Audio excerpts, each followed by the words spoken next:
Assalamualaikum warahmatullahi wabarakatuh. Kami dari kelompok 3 akan mempresentasikan mengenai algoritma dan arsitektur backpropagation serta pengenalan pola dengan backpropagation. Di sini kelompok kami terdapat Ahmad Fauzi, Riris Oktaviana, dan saya sendiri Muhammad Abdul Rianto.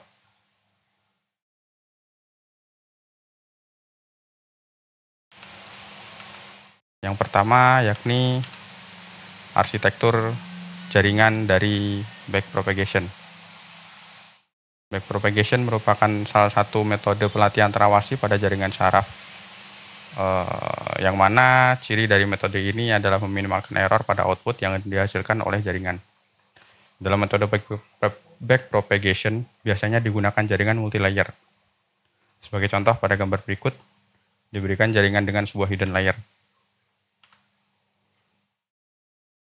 Pada gambar, unit input dilambangkan dengan huruf X, kemudian hidden layer dilambangkan dengan huruf Z, dan unit output dilambangkan dengan huruf Y.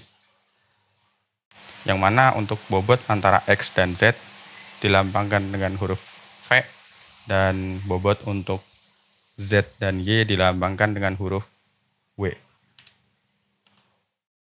Algoritma metode backpropagation. Yang pertama yakni step 0, yakni inisialisasi bobot dan bias.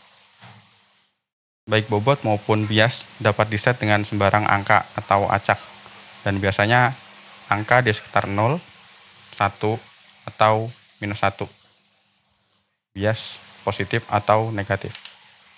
Step pertama, jika stopping condition masih belum terpenuhi, kita harus menjalankan step 2 hingga 9.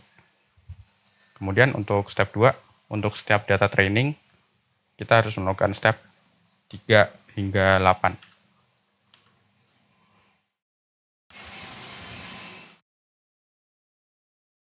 Umpan maju atau feed forward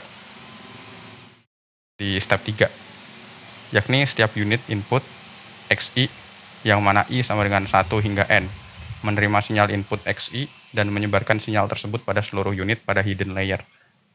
Perlu diketahui bahwa input XI yang dipakai di sini adalah input training data yang sudah diskalakan. Kemudian untuk step 4, setiap hidden unit ZJ, yang mana J sama dengan 1 hingga P, akan menjumlahkan sinyal input yang sudah berbobot, termasuk biasnya. Menggunakan rumus Z, yakni input J sama dengan V0J ditambah sigma I sama dengan 1 hingga N, kemudian XI dikali VIJ, dan memakai fungsi aktivasi yang telah ditentukan untuk menghitung sinyal output dari hidden unit yang bersangkutan, menggunakan rumus ZJ sama dengan F dalam kurung Z input J tutup kurung, lalu mengirim sinyal output ini ke seluruh unit pada unit output. Step 5, setiap unit output YK, yang mana K sama dengan 1 hingga M, akan menjumlahkan sinyal-sinyal input yang sudah berbobot, termasuk biasnya.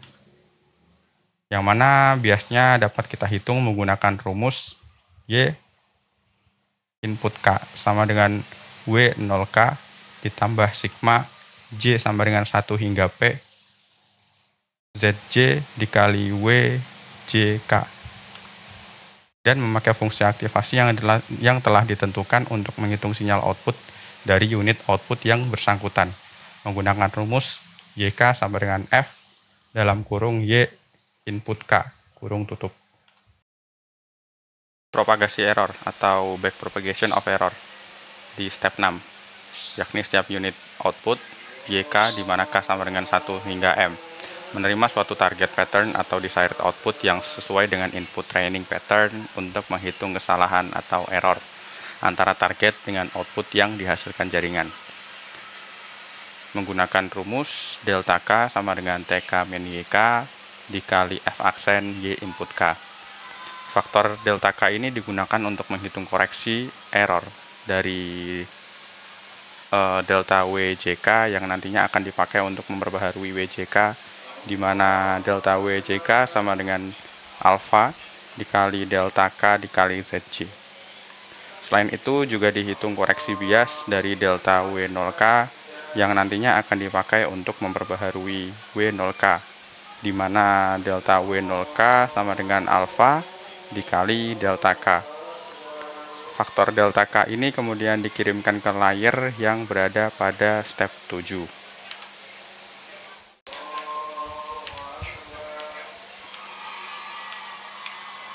Step 7, setiap hidden unit Zj, di mana J sama dengan 1 hingga P, menjumlahkan input delta yang dikirim dari layer step 6 yang sudah berbobot menggunakan rumus delta input J sama dengan sigma K sama dengan 1 hingga M.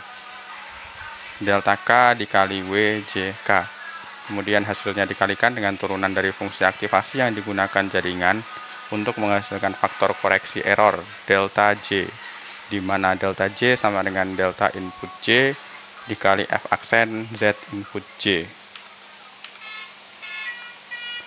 Faktor delta J ini digunakan untuk menghitung koreksi error delta VIJ yang nantinya akan dipakai untuk memperbaharui VIJ, di mana delta VIJ sama dengan alfa kali delta J kali XI. Selain itu juga dihitung koreksi bias dari delta V0J yang nantinya akan dipakai untuk memperbaharui V0J, di mana delta V0J sama dengan alfa dikali delta J. Pemperbaharuan bobot dan bias. Step 8, yakni setiap unit output YK, di mana K sama dengan 1 hingga M, akan memperbaharui bias dan bobotnya dari setiap hidden unit. WJK baru sama dengan WJK lama ditambah delta WJK. Demikian pula untuk setiap hidden unit akan memperbaharui bias dan bobotnya dari setiap unit input. VIJ baru sama dengan VIJ lama ditambah delta VIJ. Step 9, memeriksa stopping condition. Jika stop condition telah terpenuhi, maka pelatihan jaringan dapat dihentikan. Baik, saya akan melanjutkan presentasi yang telah teman saya tadi jelaskan. Algoritma metode backpropagation secara detail.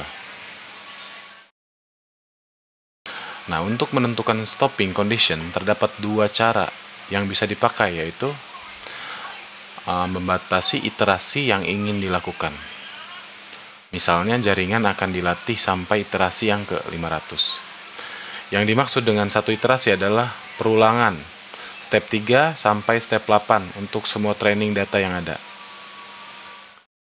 Membatasi error, misalnya menentukan besaran mean square error antara output yang dikehendaki dan output yang dihasilkan oleh jaringan. Nah, jika terdapat sebanyak mean training data, maka untuk menghitung mean square error digunakan persamaan sebagai berikut. MSE sama dengan 0,5 dikali TK1 dikurangi YK1 pangkat 2 ditambah TK2 dikurangi YK2 pangkat 2 ditambah TKM dikurangi YKM pangkat 2.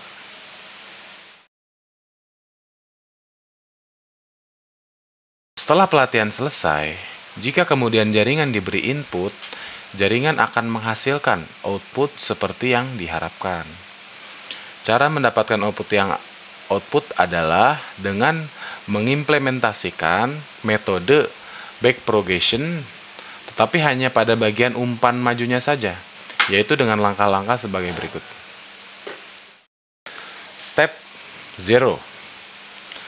Inisialisasi bobot sesuai dengan bobot yang telah dihasilkan pada proses pelatihan di atas. Nah, untuk step pertamanya, untuk setiap input, lakukan step kedua sampai dengan keempat. Nah, untuk step kedua, untuk setiap input I sama dengan 1 sampai dengan N, skalakan bilangan dalam range fungsi aktivasi secara aktivasi yang dilakukan pada proses pelatihan di atas. Nah, step ketiga, untuk J sama dengan 1 sampai dengan P. Contohnya seperti gambar sebagai berikut nih. Z in J sama dengan V0J ditambah ditambah sigma I sama dengan 1 sampai dengan N. W I V IJ. JZ sama dengan F Z input J. Nah, untuk step keempat, untuk K sama dengan 1 sampai dengan M.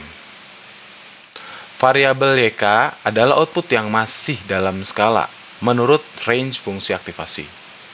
Nah, untuk mendapatkan nilai output yang sesungguhnya, YK harus dikembalikan seperti semula.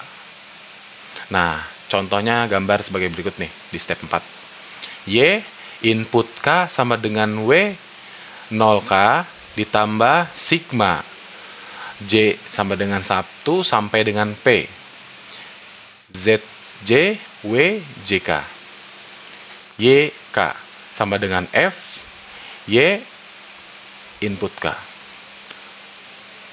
Baik, terima kasih. Itu saja yang bisa saya sampaikan.